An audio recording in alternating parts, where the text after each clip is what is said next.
जेको लफ्ज़ आहे वो कहिड़ो आहे, उहो केरु ॿुधाईंदो जंहिंखे ख़बर हुजे। तालपुर दौर में क़ुरान शरीफ जो तर्जुमो कंहिं कयो, केरु ॿुधाए?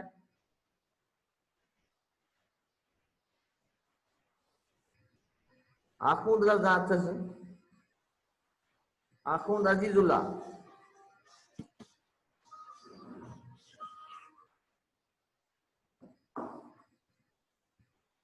हेलो,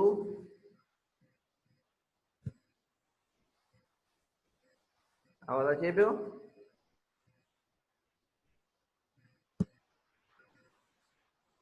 सर आवाज कटजे पियो। आवाज़ कटिजे पियो? जी तव्हांजो आवाज़ सही पियो अचे?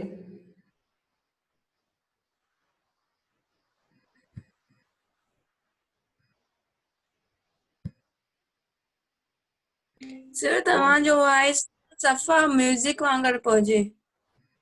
अच्छा, हाणे अचे पियो सही? माना वीडियो ते सही नथो अचे, इन करे ऑडियो ई हलाइणी पवंदी। सर वीडियो में सही पियो अचे हाणे सही पियो अचे? जी सर। ठीकु आहे, पोइ कंहिंखे ॿुधण में कोन थो अचे, शायदि हुननि सां मसइलो हूंदो। अच्छा, हाणे मूं जेका ॻाल्हि कई पे त अंग्रेज़ दौर में सभ खां पहिरीं छा ठही? सिंधी सूरत थी। जेका ठाही सभ खां पहिरीं जेको कमिशनर हो, उन जी कोशिशि हुई। उन कमिशनर जो नालो कहिड़ो मूं ॿुधायो तव्हांखे? Sir Bartle Frere. Number 2 number ते असिस्टेंट कमिश्नर हो मिस्टर एल्स। ठीक है, उन्होंने घणनि ॼणनि जी सिंधी माण्हुनि जी कमेटी ठाही? अमीर आवाज़ अचे पियो?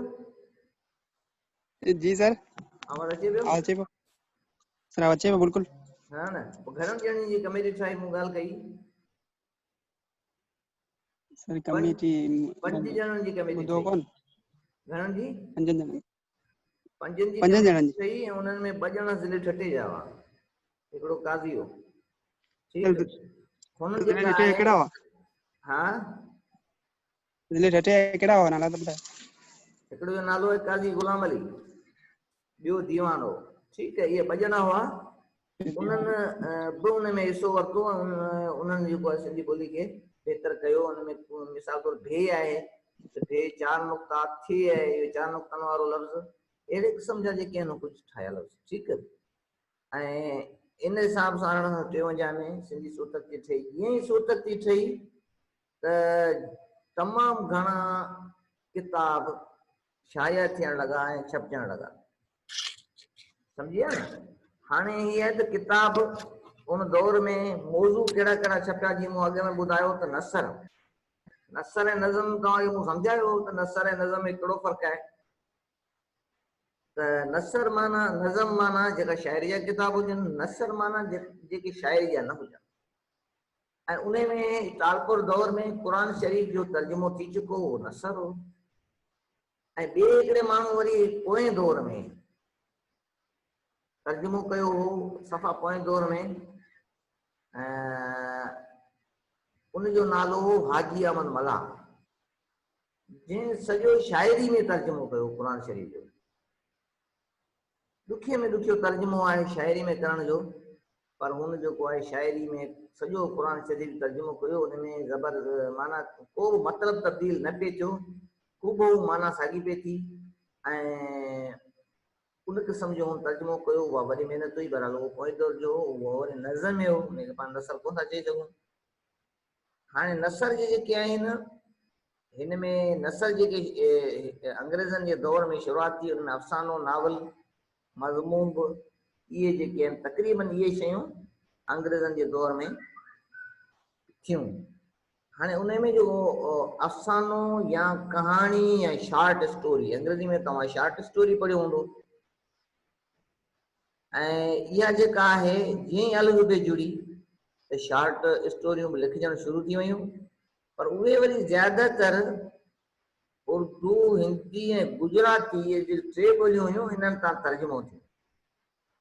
अंग्रेज़ी तां थियूं, पर ज़्यादातर इन्ही तां तर्जुमो कयो वियो। ऐं उहे जेके शुरूआत में जिन तर्जुमो कयो, वो गोबंद माली हिंदू लेखक हो ऐं कुझु ॿिया हुआ उन्हनि इहो तर्जुमो कयो ऐं उन दौर में कुझु रूसी नावल उहे बि तर्जुमो थिया गोरकी वग़ैरह जेको आहे गोरकी टालस्टाय वग़ैरह इन्हनि जा जेके तव्हां नाला ॿुधा हूंदा इन्हनि जा किताब बि मज़मून अफ़साना यानी कहाणियूं ऐं इहे वग़ैरह उन तर्जुमा कया विया ठीकु उन खां पोइ नावल सिंधी में जेको नावल आहे नावल लफ़्ज़ ख़ुदि अंग्रेज़ी जो लफ़्ज़ आहे उनजी माना छा आहे केरु ॿुधाईंदो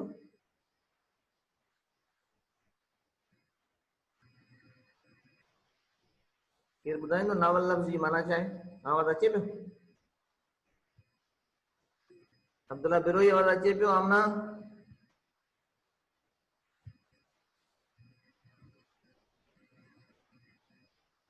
हेलो खामोशी थी वई है जी सर आवाज अचे पई कोई कुझु कोन था चओ वात में मुंगणो समझ अचे पियो सभिनी खे अच्छा अब्रेज साम्हूं आई आहे उहा ॿुधाए ॻाल्हाए चलो ठीकु आहे कंहिंजो वॉइस नथो खुले त ख़ैर आहे नवां तजुर्बा न बाबा आस्ते आस्ते यू विल बी एक्सपर्ट ठीकु हाणे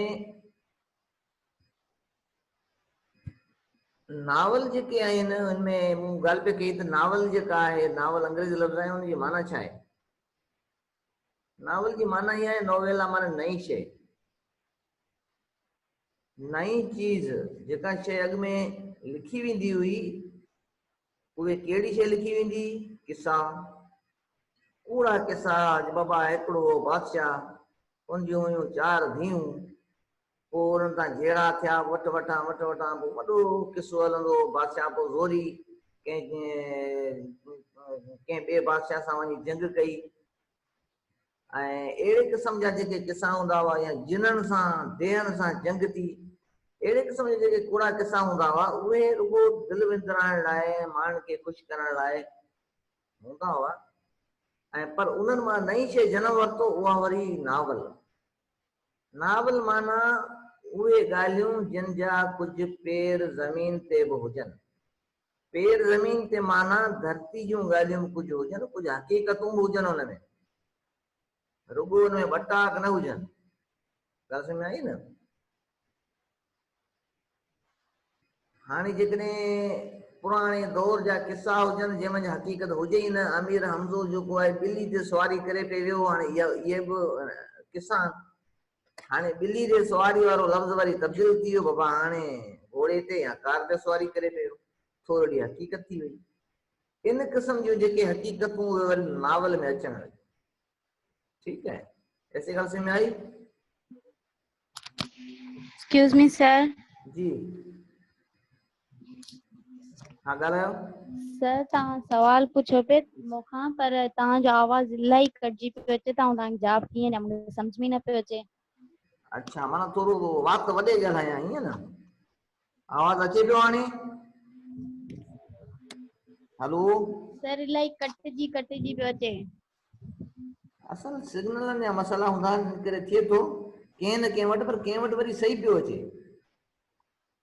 हसीब तो वटि आवाज़ सही सर अचे हाणे असां वटि बि कटिजे पियो सर तव्हां वटि बि कटिजे पियो जी सर ऑलमोस्ट सभिनी वटि कटिजे पियो हाणे सभिनी हंधि कटिजे पियो बसि उहो सिग्नल हूंदा आहिनि न ॿियो 1 मिंट आऊं ही दरवाज़ो खोले छॾियां मतां इन करे बि हुजे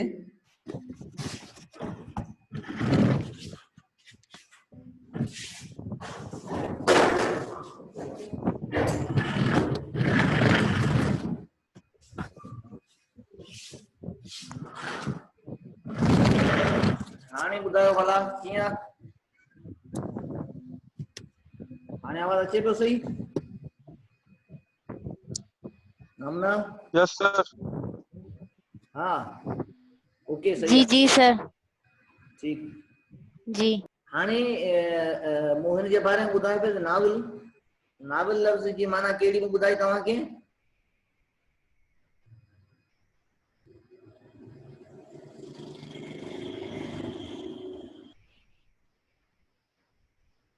विसरी वई छा? केरु कोन पियो ॻाल्हाए? आमना आवाज़ त अचे पियो न? अमीर आवाज़ अचे पियो या आवाज़ वियो लियो?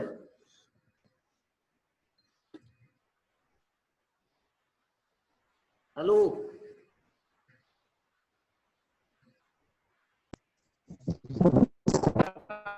आवाज़ अचे पियो तव्हांजो बिल्कुलु सही कोन पियो अचे? हेलो सर हिकिड़े लफ़्ज़ खे इलाही छिकी छिकी पियो आवाज़ अचे तव्हांजो। पर सर थोरा पर सम्झ में ॻाल्हि अचे हाँ अचे कोन हाणे हाणे आवाज़ जी ख़बर ॾियो भला। हाँ सही है।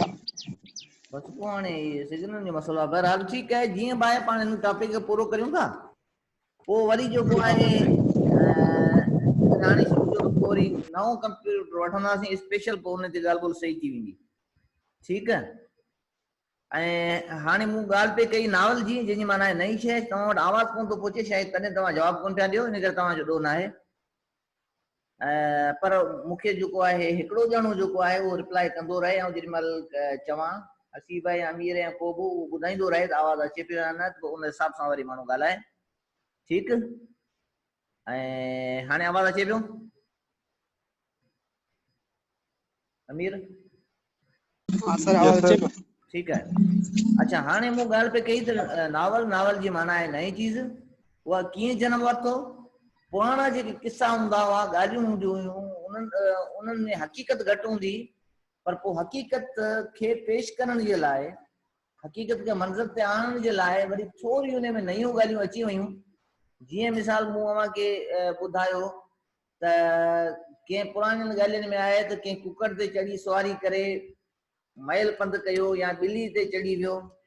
हाणे इहे हक़ीक़त खां आरी शयूं आहिनि, इन करे हक़ीक़त खे मंज़र ते आणण जे लाइ वरी जेको आहे ज़ाहिर जेके लिखियो वेंदो त घोड़े ते चढ़ी वियो, या वरी हिन में कार ते चढ़ी वियो, कंहिं गाॾी ते चढ़ी वियो, त इहा वरी थोरी नवाण अची वई, हक़ीक़त बि आहे हिन में। इन करे नावल में वरी थोरी हक़ीक़त निगारी वधीक हुई। इहो फ़र्क़ु हो पुराणनि किसनि कहाणियुनि ऐं नावल में। ठीकु। हाणे इहो आहे त नावल जेका आहे, पहिरियों नावल जेको आहे शुरू थियो, जेको तर्जुमो कयो वियो वरी अंग्रेज़ी सां तर्जुमो कयो। अंग्रेज़ी जो जेको पहिरियों नावल सिंधी में आयो, उन जो नालो ई कंहिं ख़बर आहे? आवाज़ अचे पियो?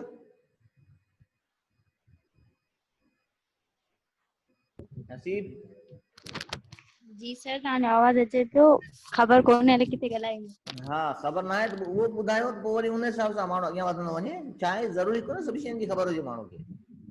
हाणे ही लिटरेचर आहे, यानी लिटरेचर त माण्हू सॼो कोन पढ़ो। तव्हां फाइनल ईयर में ईंदा त पोइ शायदि तव्हां वॾी ॼाण जेको आहे तव्हांखे थी वञे। बहरहाल सर जेके लिंग्विस्टिक में हूंदा उहे बि लिटरेचर पढ़ंदा? न, लिंग्विस्टिक में लिटरेचर बि हूंदो, त लिटरेचर तव्हांखे हथु कोन कढंदो, पर उन में जेको आहे लिटरेचर घटि हूंदो, उन में वरी लिंग्विस्टिक ज्यादा हूंदी। अच्छा सर। ठीकु है। हाणे उन वक़्तु नावल हो रासीलास। कहिड़ो? रासीलास नावल जेको हो, उनजो हो तर्जुमो उहो कयो हो मिर्ज़ा कलीज बेग, ऐं ॿियो हो दुलाराम। इहे ॿ हुआ। इन्हनि जेको आहे रासीलास जो तर्जुमो कयो ऐं उहो सिंधी में आयो। पहिरियों नावल इहो आयो। ॿियो वरी पाण इंटर में शायदि पढ़ियो हो जान आरा, इहो बि उन दौर जो आहे। ऐं जान आरा में उहो तव्हां पढ़ियो हूंदो, इम्तिहान में बि शायदि उहो आयो हो त जान आरा जे तनक़ीद नोट लिखो। हाणे तनक़ीदी नोट जेको आहे उहो कीअं लिखिबो आहे? तनक़ीदी नोट जो मक़सदु आहे त उन में खोटूं खामियूं कहिड़ियूं आहिनि, इहो आहे तनक़ीदी नोट। मिसाल तौरु उन में हिकिड़ी ॻाल्हि लिखियलु आहे कि आबिद वग़ैरह इहे जेके किरदार आहिनि, उन्हनि जे हिकिड़े किरदार जे बारे में आहे त उन अख़बार वेठी पढ़ी। हाणे एॾो पुराणे दौर जी ॻाल्हि, तॾहिं अख़बारूं हुयूं ई कोन।